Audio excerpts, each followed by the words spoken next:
तमाम अहबाब से,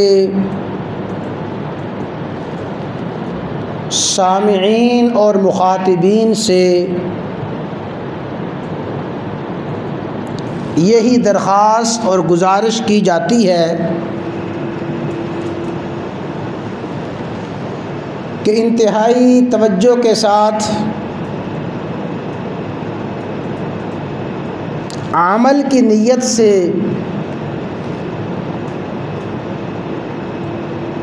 सुनने की भरपूर कोशिश की जाए। इसलिए कि अल्लाह तबारक व तआला ने कुरान करीम में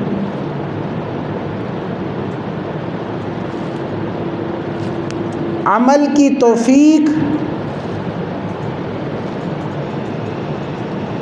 मयस्सर होने की जिन लोगों के लिए अमल का मयस्सर होना और अमल का आसान होना जिन लोगों के लिए ज़िक्र फरमाया,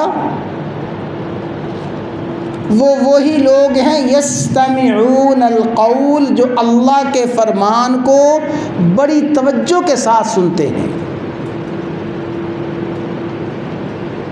जब कोई शख्स अल्लाह ताला के फ़रमान को इंतहाई तवज्जो के साथ सुनेगा, फरमाया फ़यत्तबिऊना, अल्लाह ताला ऐसे लोगों को उस फरमान पे अमल करने की तौफीक अता फरमाते हैं।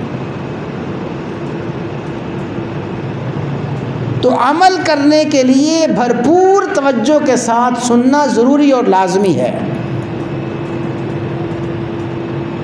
अल्लाह ताला हम सब को तवज्जो के साथ सुनने की, अमल करने की तौफीक अता फरमाए।